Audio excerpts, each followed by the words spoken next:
see any, Mr. Chair. Okay, looks like at this point, nothing else as far as public comment. Thank you. TAP, business new. Welcome, Steve Kern, newest member of TAP. So thank you, Steve. I know you've sat in the last couple meetings from the outside. So the Township Board approved his appointment at the last meeting. I forget the date, Patrick, but 8/24, I believe.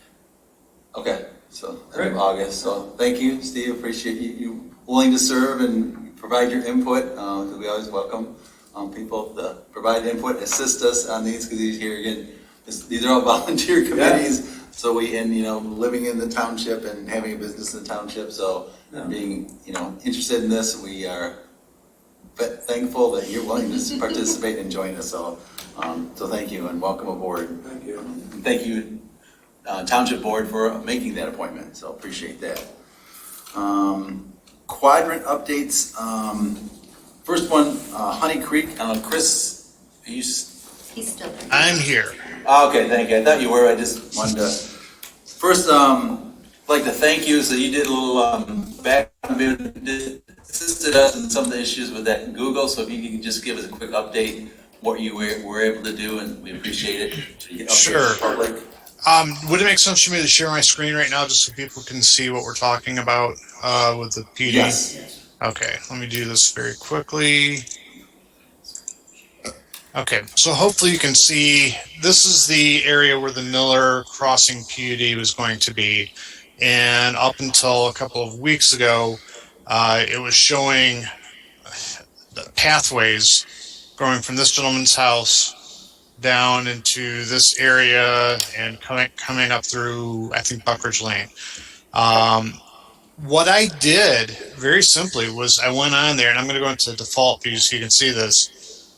When you see a property, I'm going to use this as an example, this Fox Science Preserve, which we know is legitimate. You can right-click on any property that Google shows, and either add a missing place, add a business, or report a data problem.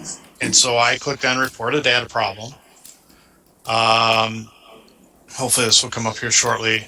And then you can click on wrong information and edit, road segments or whatever else is wrong with it and send it in. And they'll send you an email saying, thank you for the information, and they'll let you know if they're going to change it.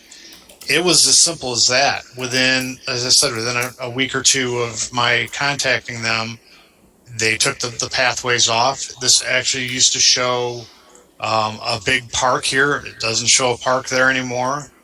So I would strongly encourage anyone in the public who has run into situations where Google is showing a pathway going to their house to just try that out and see what happens. There is an option as well to make yourself kind of a power user. I did do that after the fact just to see if that got any kind of quicker response and some other things, and really it didn't matter.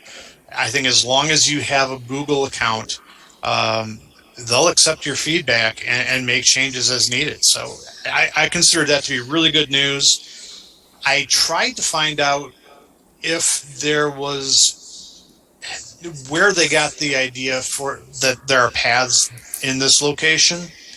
Unfortunately, I couldn't find anything that definitively said that they took it from another document. And my understanding is that they base it off of user input. So at one time, somebody showed this as a pathway going through, and it may have been somebody that lived in the neighborhood and used it as a hiking path or what have you, and it got put on. I don't think that they took it from a planning document and put that on. And the reason I say that is there are so many planning documents out and about that are in various stages of development, that for them to take something and throw it on without any kind of confirmation that this actually is a real street or a real pathway, they would just be putting themselves up for so much liability that it seems unlikely. Again, I can't confirm that or deny that with any certainty, but I really do believe this was a situation where somebody drew a line on the map and said this is where there's a path. Regardless of how it got there, the good news is that it is possible to take it off, and that's exactly what we did. Excellent, Steve. So thank you. So there is someone behind the curtain at Google that actually does respond. So that's great to know that, because sometimes you think, if you do, will you hear from anyone? So that's, it sounds like the response was quick and it's gone and it's taken care of. So thank you. That's excellent news. Yeah. Because so sometimes you hear about those stories and you can't get it off. So, okay. Anything else on that? Nothing else on my end. Okay. Next update, the Z Road pathway. Contractor LJ Construction is making progress. Actually, I stopped out there today. I've worked with that contractor on other projects, so I'm pretty familiar with them. And they're planning to start doing the asphalt paving tomorrow. The boardwalk's, pretty much done. They're working on the little mini retaining wall from Dexter, Ann Arbor up to Miller on the east side. They've done most of the concrete work as far as the curb and the approaches, so they'll start paving tomorrow. They do have to gap out the section between Dexter, Ann Arbor, and Miller where the wall is, because they want to fence up. So the fence material is back ordered, so they can't really pave until they put the fence in, but they're going to try to do the other paving. So it's moving along nicely.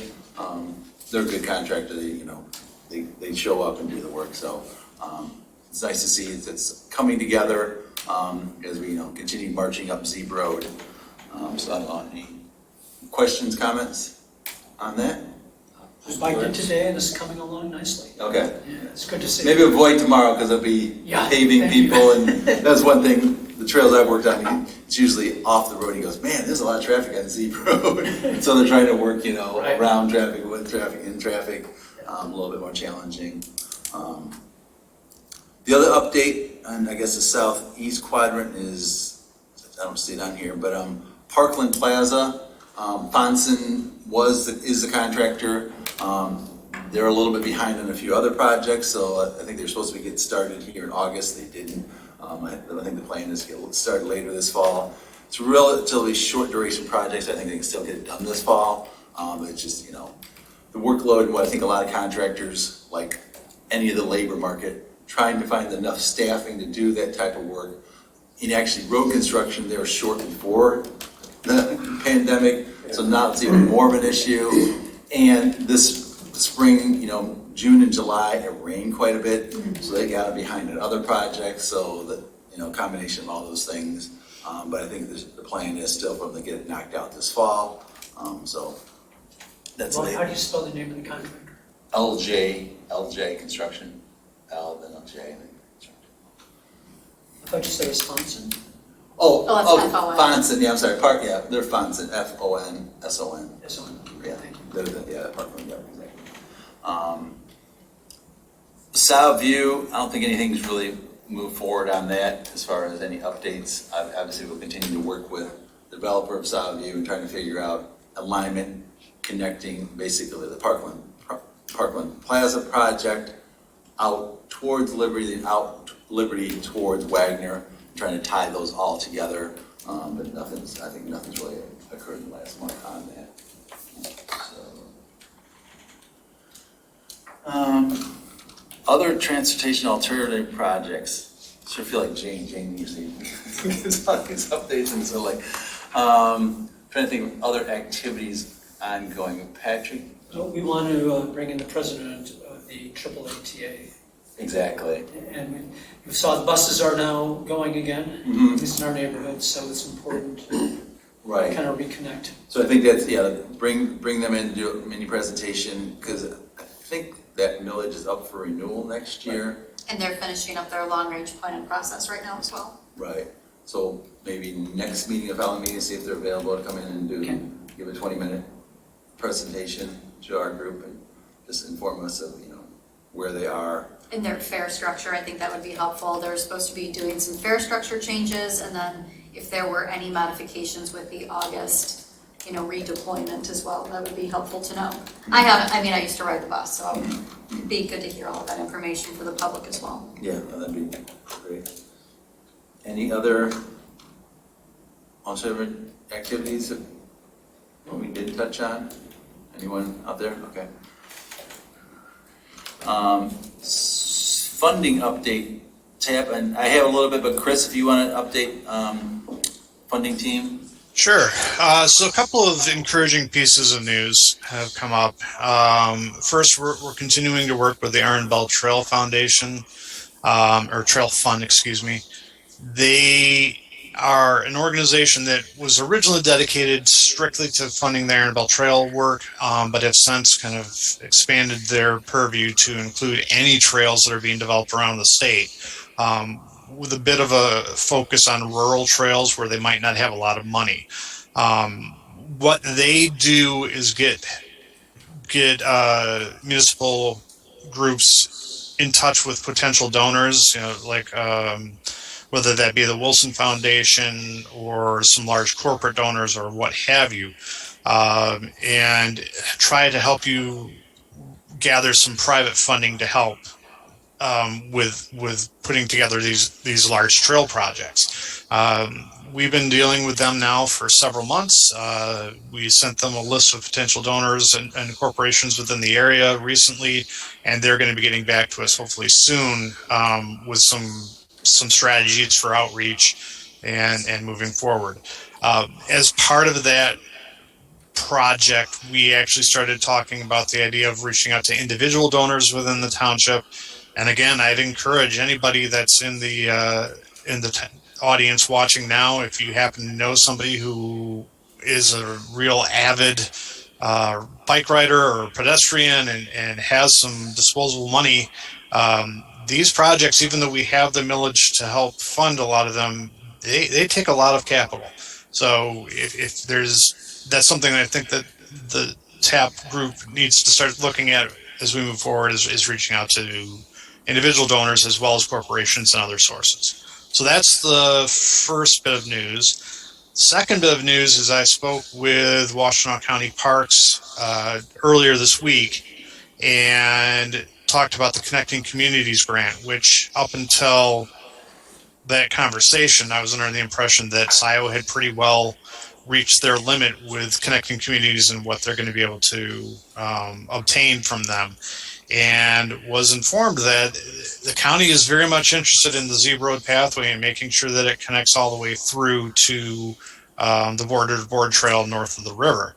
And that as soon as we get our funding situation for phase 3 of the pathway complete, that we may be eligible for funding next year for phase 4. So that could be really significant and go a long way to helping get that pathway complete.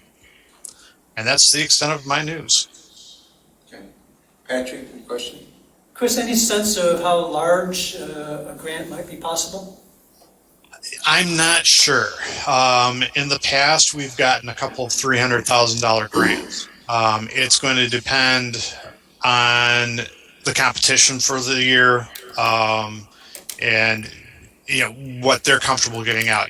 The nice thing about working with the county is it's a much smaller organization than going for a DNR grant, for example. So the competition is a bit less, and we may have a better chance of getting something. Typically, they give out some level of funding, even if if we were to apply for 300,000, they might not give 300, but they would give something. So it's just a matter of what the variables are next year, and hopefully by August, or actually, I think, Roy, you would know this. What is the application date? This year is due August 31st. Right. Pre-application period, submit something in June, and the final application is due August 31st. Okay. And generally the pot is 600,000, 100,000 for preliminary engineering or engineering studies, so those types of things, and then 500,000 for actual construction projects. Usually they do try to, like Chris was saying, 200,000 to 300,000 generally is about the max, because obviously when there's multiple agencies, County Parks is not going to give 500,000 to one project. Generally, it's going to be, But Scio has received, at least two $300,000 Connecting Community grants over the last 5 to 8 years. I don't know exactly when the first one was, but quite. Yeah, and it's just good to know that we are still under consideration. And that's something we can use for the last couple sections at least. But also today, is there any other questions for Chris? I'm not sure if this fits exactly. Hi, Chris. I'm Steve. Hi, Steve. Not sure if this fits exactly with what you were just talking about, but since you mentioned the Washtenaw County part of that story, I drive Z Road every day coming into work and back home, and the little curve just before you go up the hill over the railroad tracks by what used to be Sweepster or whatever it is now, Stanley, that little park right there, is that a Washtenaw County park right there? Okay, all right. Well, I guess I was just curious how much, I don't know if the word is leverage or not, that we would have because it's right where we want to also, is that phase 3 or 4 of our project, or 4? That's 5, phase. actually. Oh, 5. What's that? gee, 4 or 5, depending on how it gets sliced, Yeah, right? okay. I just didn't know if there was any kind of tie-in that just was this perfect, hey, Washtenaw County, we want to work with you on this spot right here. If there, is that, I mean, I'm sure you guys have already thought of that, but that's the only thing that just popped into my head, so. Yeah, Roy, do you want to cover that or should I? Yeah, I mean, that's Burns Stoke, it's actually a preserve versus a park. Oh, okay. But that is a goal of Washtenaw County Parks, is to connect those preserves to trails. Mm-hmm. So, I mean, that's a big advantage, is obviously the borders, up here just north of there, Yeah. but having a trail coming down, obviously the trail's gonna be on the east side, the park's on the west side, but at least, you only have to cross the road Mm-hmm. and it safely gets you. And the other thing is, in South Township, in right here, the Township Hall, and south of here, would be able to walk to Burns Stokes Park and access that park. So yeah, that's the goal ultimately, is trying to connect as many parks with non-motorized trails or other ways to get there. Because a lot of the preserves, you can only get there by driving. So that would give, South Township sort of like bonus points, because it is connecting a preserve besides, all the people in Scio.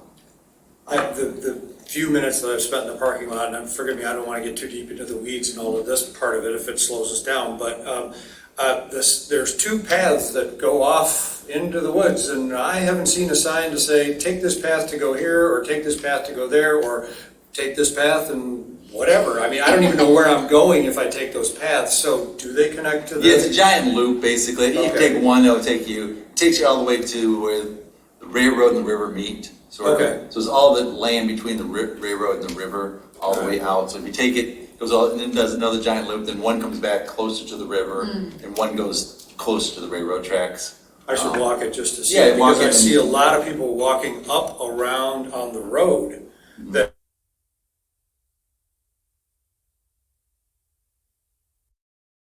Right. Well, they Yeah, do sure. that so they don't have to pay the Metro Park fee.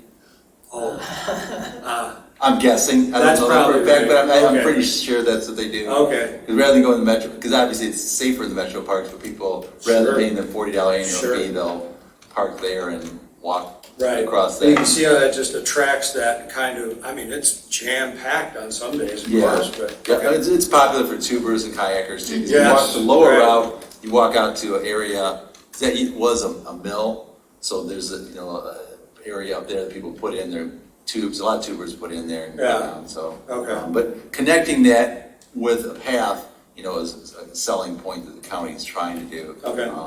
So Sure. it makes sense. Okay. What I was getting to, today we met with Representative Don Lozinski, talking about the Z Road funding and. For the- which portion?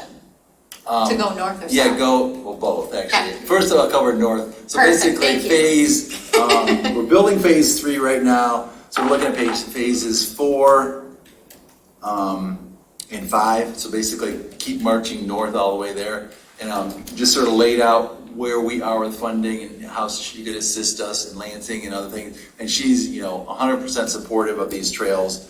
So that was very encouraging. And then we also talked about another phase, as we call it phase 6, which is Z Road over I-94, just basically between Jackson Road and the Township Hall. Because right now it's a sidewalk, and it's sort of a narrow sidewalk crossing the Z Road Bridge on I-94. So what the township would like to do is widen it out similarly like they did at Ann Arbor Slane, either put a barrier separating the people from the vehicles, or just making it a wider sidewalk, wider raised sidewalk. So those are some of the details. So there's sort of like component on Z, north of here where it stops, where we're gonna stop this fall, all the way to the border, railroad tracks in the river. And then also going back and redoing the sidewalk and making that, a better, safer feeling trail. And the two ramps, you got an off ramp, on ramp for eastbound. There's no signal, there's no, that one, the southern one is pretty wide, so for people walking, it's pretty, so we can figure out a way to signalize it or put pedestrian push buttons. And then the on-ramp for westbound, same thing. People really aren't expecting pedestrians or cyclists coming across there, so same thing. So that would be what they call phase 6. So that's what we shared with her, where we are on it, and so that was real informative, and no guarantees, but at least she's engaged, and she wants to figure out how she can help South Township, leverage dollars here. But Roy, the one thing that I would add, so I'm putting my professional hat on, is at least right now, any interchange improvements are not in MDOT's 5-year capital improvement program. And so kind of that's where the public can go and look to see what the state is planning on doing. They are focused on pavement preservation. They are not focused right now on that particular interchange. I'm not saying that it is not going to be achievable. I'm just saying that at least what they are committing to right now, this is public, it's on their website, that is not within their next 5 years. So I really commend the work of you and many others to try to get that on their radar and start to really get some movement on that, because it's a dangerous interchange. And then if you go in and add pedestrians and cyclists, like with that kind of speed and the volume of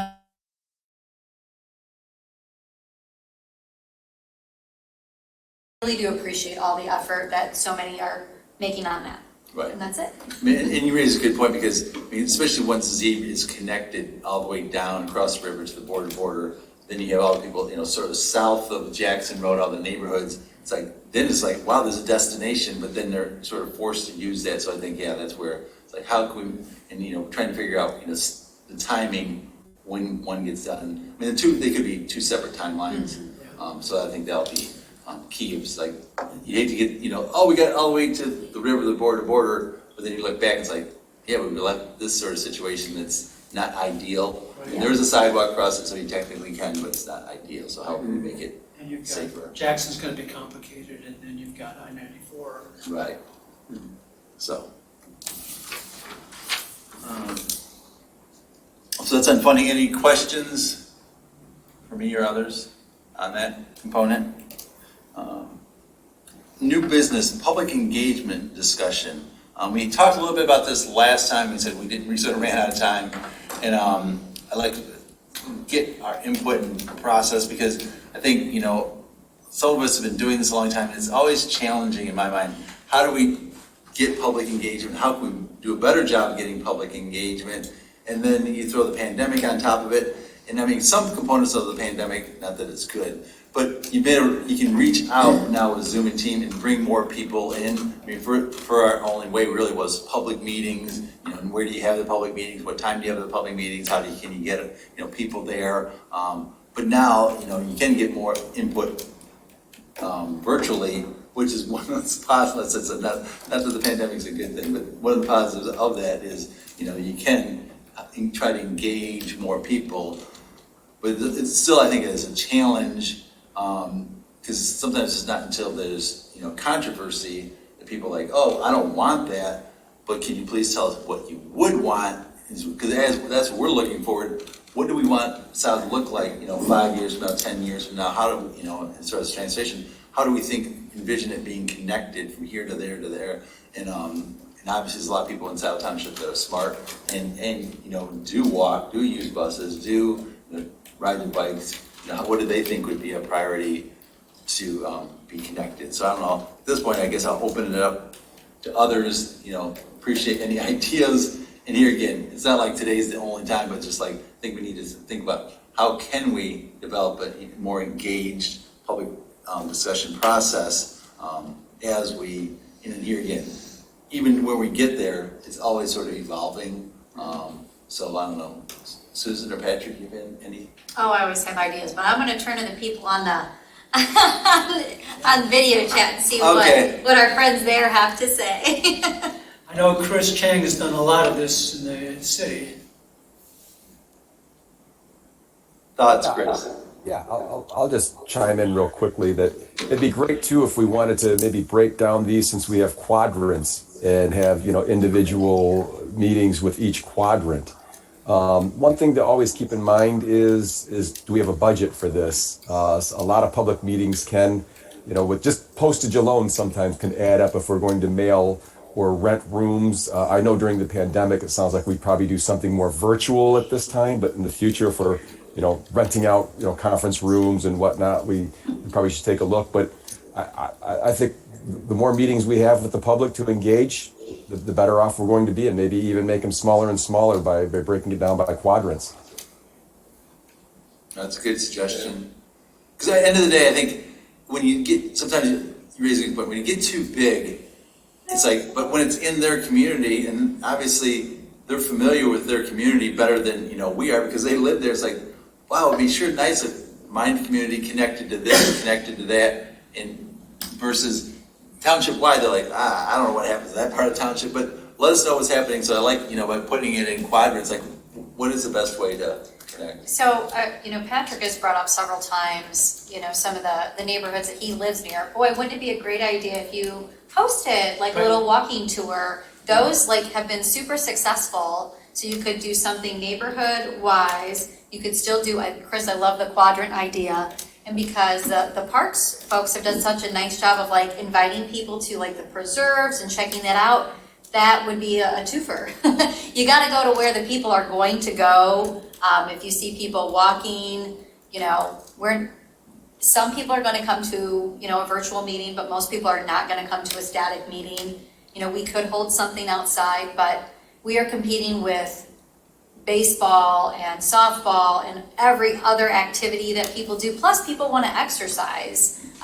So how can we tap into them when they're working out or something? Maybe it's a quick QR code that we put up temporarily on existing trails or in places that we know from Strava that people are already biking and walking, and you click it with your cell phone and you fill out a quick survey.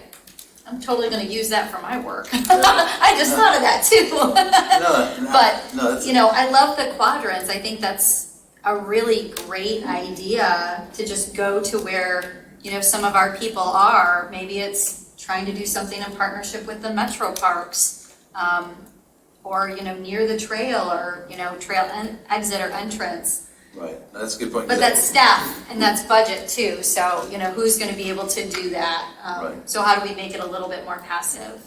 And I like the idea, the South Reserve on South Church Road, a lot of people go there, especially in the spring, different times. So if you're having a public meeting, put something there, because people are driving there, walking there, so that means they're outdoors, they want it, try to engage those people in what's a better way. I like that idea. It's okay, kill a code, and then, they can say, okay, there's a meeting coming up or something, information going, because that's one way, find out where they're going, we know where they're going, and is there other parks, is there other things, they're stopping at the metro parks and saying, hey, we're having something in Scio Township, not just the metro parks, so those are some good suggestions. So Suzanne and I had a discussion today using Strava data, and I think that's a really ripe opportunity for us to get some initial understanding of how people use our community on bikes and walking. And so I think we've agreed to have Suzanne make a presentation at the next meeting to give us some information at the broad level about how people use our community and how they like to move around in it. And the cool thing about that data set is it shows you kind of in a heat map what roads people are traversing. And you can see the border to border trail is the heaviest, darkest purple out of everything. And you can toggle between walking and, kind of the biking side of it. So I think that will be, I think it'll be helpful and informative to let the public kind of see quadrants, what are the highest volume, maybe roadways. If we can't make something happen on X road, is there an adjacent road that is still being utilized that that may be the better space to put, efforts long-term. Because maybe it's a little lower volume or lower speed. Can you briefly explain, because it might not, we're from, a lot of people here. Oh, sorry. So help someone in the public may like, Oh, what is yes, she I'm talking sorry. about? So Strava is an app that you can subscribe to on your phone, but you do not have to have a subscription because I do not. And you can track your running, walking, hiking, kayaking, and biking routes. And so by using their platform, they upload that data. It's not like they can track Suzanne Flowers exactly, that person. There's no way that I can see any of that, but it just gives me kind of the density of the roadways that people are biking, walking, and it will break it down by kind of busiest day of the week. It will show, like, I can look at comparison years. So I will do all of that and show like a couple comparison years and bring that and, just kind of screen share for everyone and have some slides presented for next meeting. But it's just it's a one way that we can kind of capture information. You do have to buy it. I actually have professionally through work, I have a license access to it. But again, it's not like I can see myself walking or biking. It's aggregated much higher, so there's a lot of privacy there too. Mm-hmm. But I know when we first started building trails, commissioners always ask me questions. Is anyone going to use these? You're going to build these, so you're going to build these and no one's going to use them.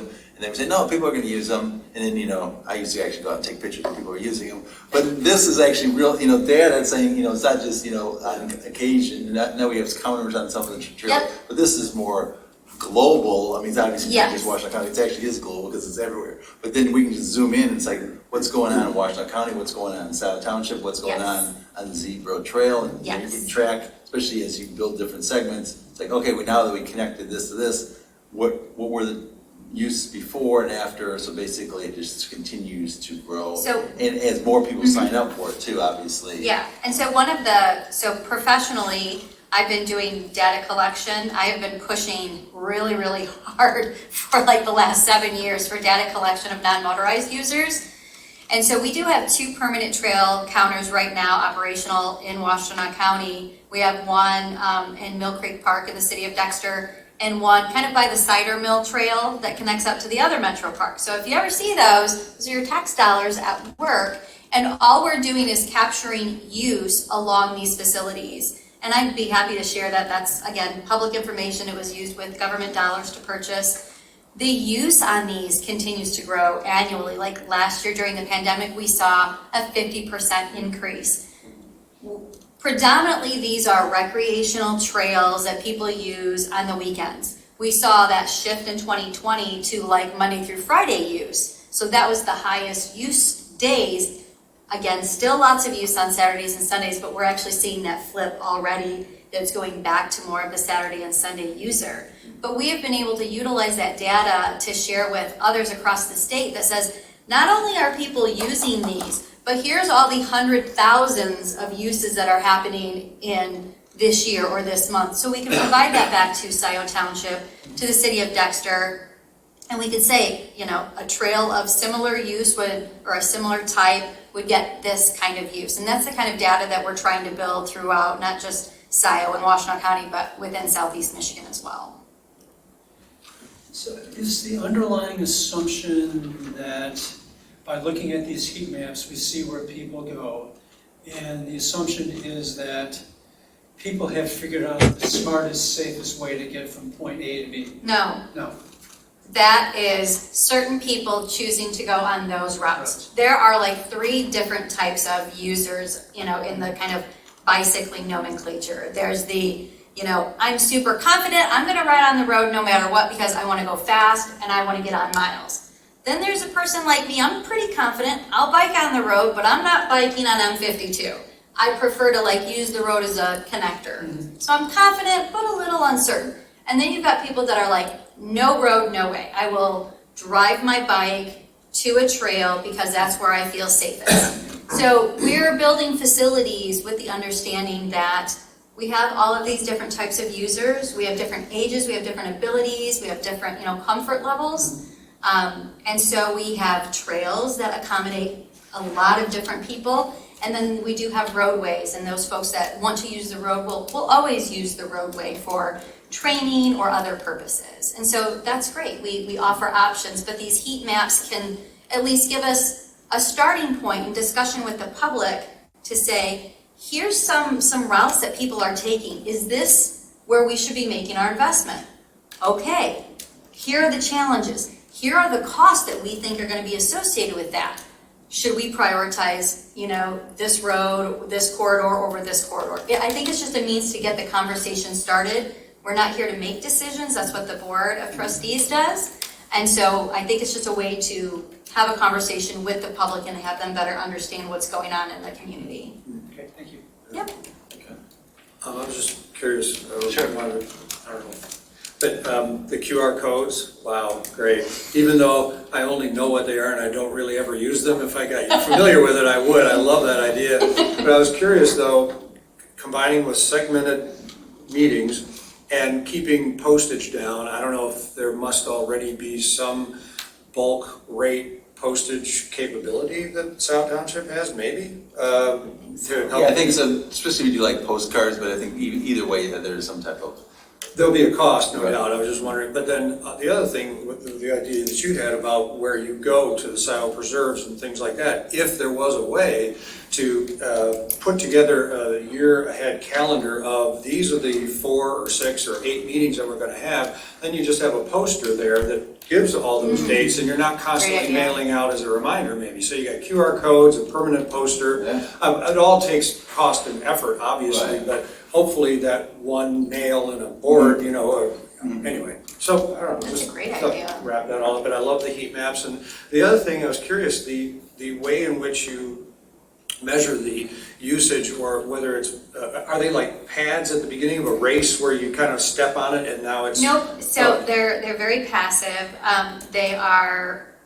There's a post in Mill Creek Park that captures the pedestrians, and it's Oh. just heat. So Oh, it's infrared. oh, okay. And then the pavement are called Zelt loops. That's a proprietary information there from EcoCounter. And it captures the metal in a bike, so as bikes become more composite. Yeah. And okay. it captures that passing. Mhm. And that's it. So that combined with a heat map, because a heat map, of course, could be the same person going through 1,000 times. Absolutely. But there's got to be so many riders that's a tremendous amount of data to use. Yes, and it then is. you capture the people that don't have Strava, Right. that don't generate heat maps, and you can Right. catch them that way. That's great. Yep. Yeah. Yeah, and So- real quick on that, working with the city of Ann Arbor and County Parks on a segment of Gallup Park, the rebuilding section between Gallup Park Bridge and Mitchell Bridge. We're tearing that all out, the city is, and we're hoping to put another counter down there on Gallup to get those numbers. And then a section out in Chelsea City going north up 52, hoping to put a counter out there. So we'll get more of these permanent counters, because we do have some summer count information, but you don't get information. So as the network becomes, if there is a desire to make it year-round, then we'd have how many people are trying to use this as a commuter, so they need to use it year-round, not just recreation in July and August type thing, they're using it year-round. So that's the other thing we're trying to build up, figure out, Yeah. what routes should be considered for winter maintenance, because right now a lot of the trails are not budgeted for winter maintenance. And I will tell, we've been, so again, professionally, we've been counting, we do our counts in the winter. I use what's called a pyro box. So I can't differentiate between pedestrians and cyclists with just that little box. But people are out there in the winter. They're out there in the summer, they're out there in the winter, they're out there year round, because these are such wonderful amenities in our community that they're always there. You can see by the footprints, which is, I think, super fun too when it snows. But we want to make them, I would like to make them an all-season sort of network and accessible for everyone in our community for all ages and abilities. So another place where we can collect data is, I've talked to Mary Gillis, who's the editor of the South Township newsletter, and we can do short surveys through the newsletter. Okay. And we can probably put short surveys on the website as well. Google survey would be probably one of the Exactly right. like cheapest and easiest. You like aggregate it into a spreadsheet. Yeah. But having the questions in there so people know, you can again, click on the QR code if you want to do it on your phone, if you don't want to have them mail it back to you. Yeah. But then you have that ability for people who either have lower, cell coverage, they can do both. It's a great idea, Patrick. Okay. Anything else on public engagement? I'd like to hear from Norm. He always has interesting ideas. Out of the box. Well, one thing that has come across my mind is that with all our surveys, we often are tapping into people who are already interested in going on trails and parks, but we don't have as good a way of getting to the residents that maybe don't have an interest in parks and don't feel as motivated to fund trails and things like that. So we have to make sure that we're getting a fair sampling of all the people that are out there to make sure that the support we're talking about is real. The other thing that comes to mind is we are sort of a gateway community to a lot of trails further out and communities further out in the countryside. And a lot of the traffic you see on our trails is coming from Ann Arbor or Ypsilanti or someplace like that, as opposed to originating inside the township. Now, that's not a bad thing, but it's useful, I think, if we can differentiate those traffic patterns and peaks of travel. Good point. Chris Nordstrom, you obviously have been doing this a long time. Anything in public input that you think we could, we've touched on a few things, but anything else you think? Yeah, I think you guys have kind of hinted at this already, but the real key is going to be having these meetings at different times of the day, different days of the week. You have this meeting once a month at 4:00. Well, a lot of people are still in work at 4:00. So if you can shuffle them a bit, have one on a weekend, for example, have one later at night, one in the morning. It can be challenging, but that's one of the best ways to really reach out and get as many people involved as possible. And then you also mentioned this a little bit too, but having them in a variety of settings. So if you can do one in a park, great. These virtual ones I've really found have been highly successful because it allows people who might not be able to go in and sit in a room to do this from the comfort of their home. And there's a lot of different programs available now that if you wanted to put a map up on a screen, you could actually have people drawing on that map from home.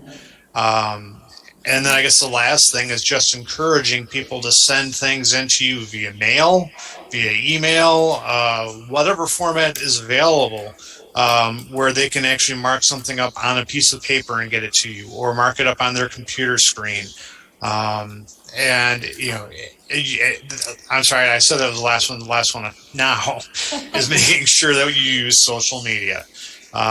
We know that Nextdoor and Facebook are critical for reaching out to people.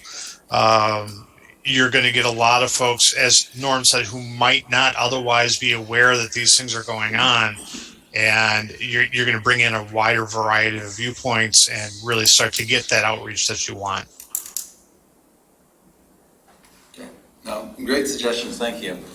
Well, I've got one more suggestion. At the next couple of meetings, we asked the public in the public comments section for any comments they had around this topic. Mm-hmm. Maybe Okay. we'll have some ideas that work for them that we haven't thought about. Okay. I like that. One last question or point. Sure. Would it be possible to look at a block party arrangement where we have block captains who can help coordinate meetings in the local areas? I don't know if we have any kind of a That's really system cool. already in place or not. I think it's similar to what I think Chris was saying about the quadrants, but if you break it down further, I think Suzanne's saying in the neighborhood, Like- how you break it down Like exactly. in some of the subs, I live right on the edge of the township, so I have 2 neighbors, but how do we reach some of the higher density sort of areas too? I think that's a great point. I love the block party idea, like hosting something, but again, we would need to get some ideas together and what would that look like? And does the township have a budget to support that? I wonder if maybe the grand kickoff of block parties is to have one right here, and then you can get maybe some people to sign up to be block captains. Yeah, that's great. Maybe. Love it. I'm stealing all these ideas for work. Chris, are you writing this stuff down too, Chris? Anything helps. Okay, anything else on public engagement discussion? If not, we can move on to old business updates from previous meeting.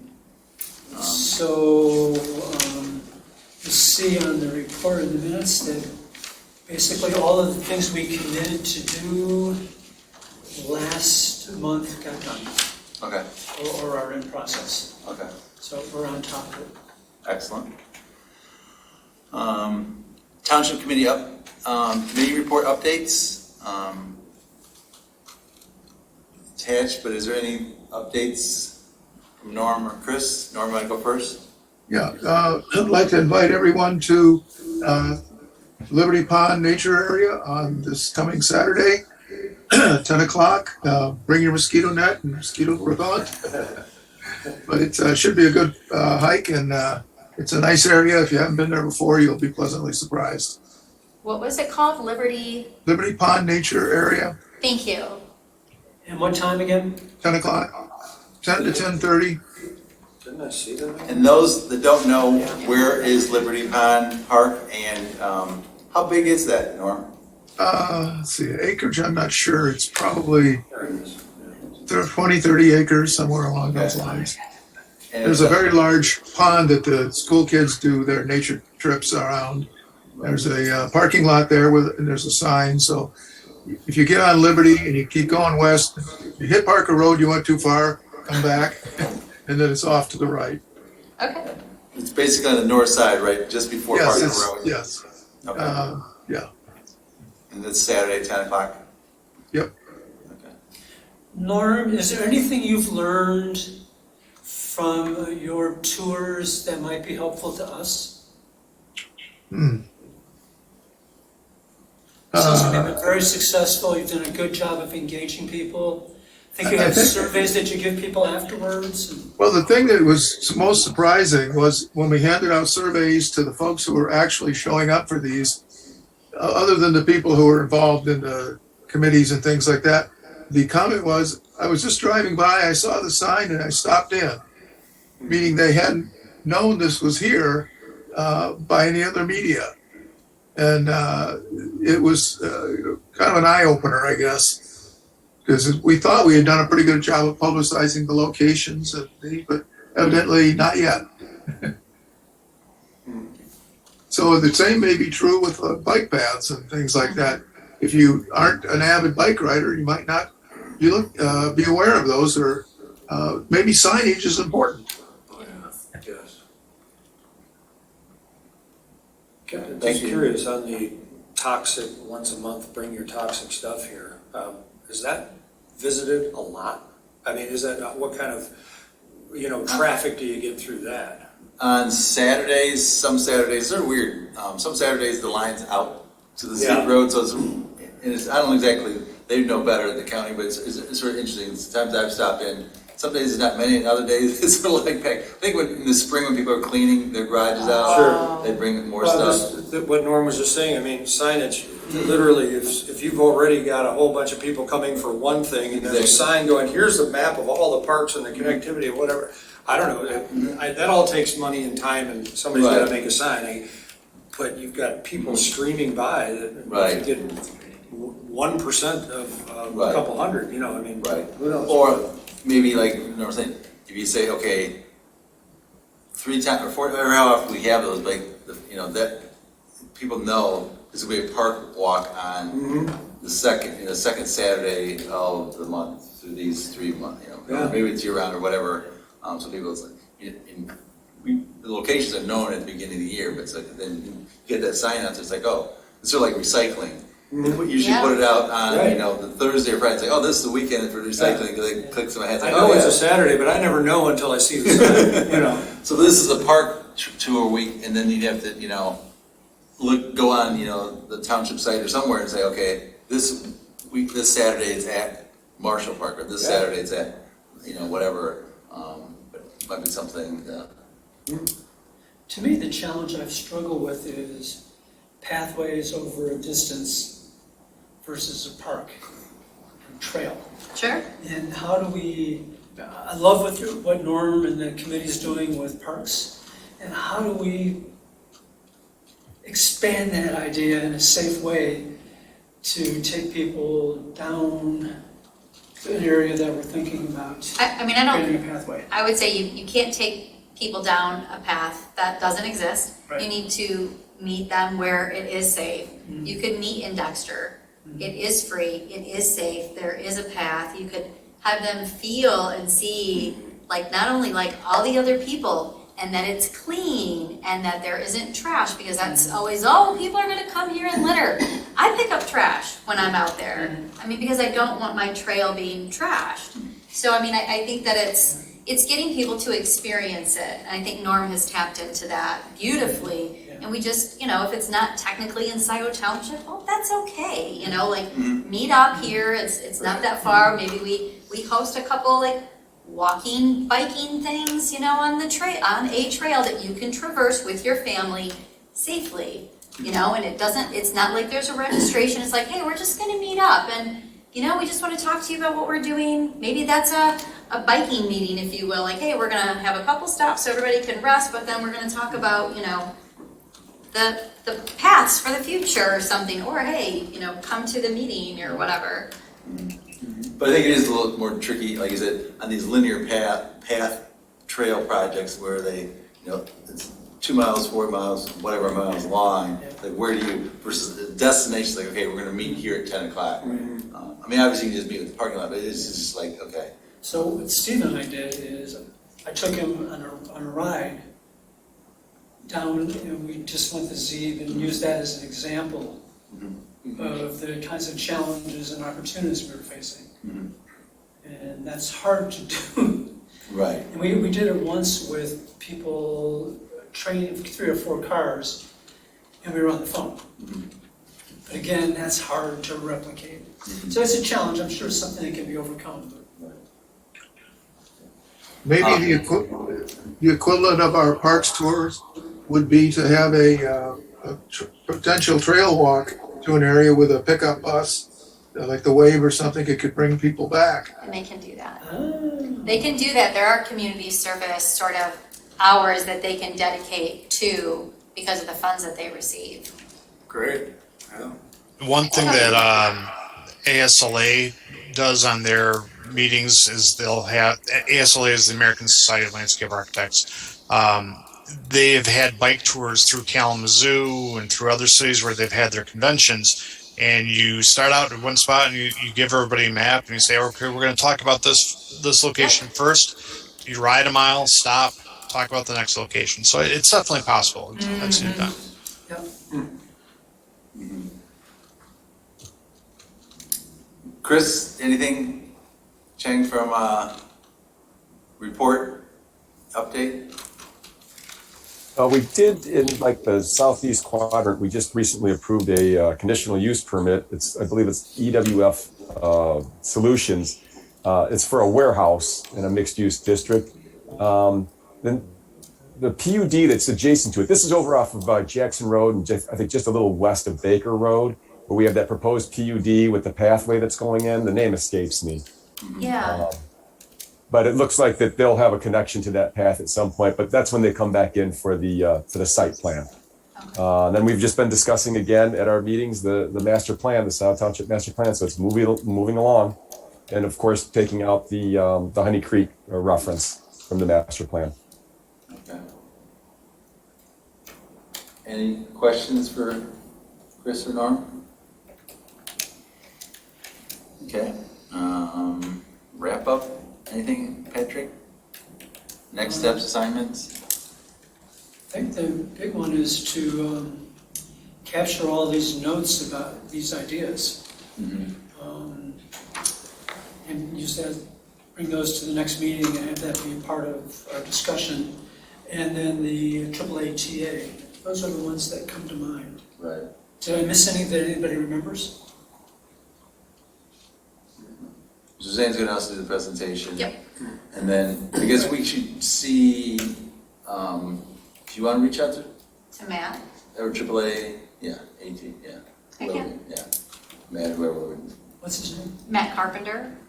He's the CEO. right. Or someone else that maybe. Yeah, I can, I guess, is our focus more on the organization itself or kind of like their long-term planning? Because those would be two different people. Because if it's more the long-term planning, I just can't, there've been a couple shuffling and I just have to ask my boss who it is again because I just don't remember I his guess, name. I would think, I mean, AAATA has been around for a long time. I think personally for Scio Township, planning in Scio Township, because educate us and educate the public on what services are currently providing, what's ridership, if there's a renewal, think it's with the forest. Scio Township focus, obviously they can, talk, but I think we're less concerned what's going on in Okay. Ypsilanti and, Oh, for sure. and that stuff, but with the focus on Ann Arbor and Scio Township and Connectivity, and the okay. routes and and the services that they provide, so just, I think that'd be helpful for us and helpful for, anyone that's listening in, of what.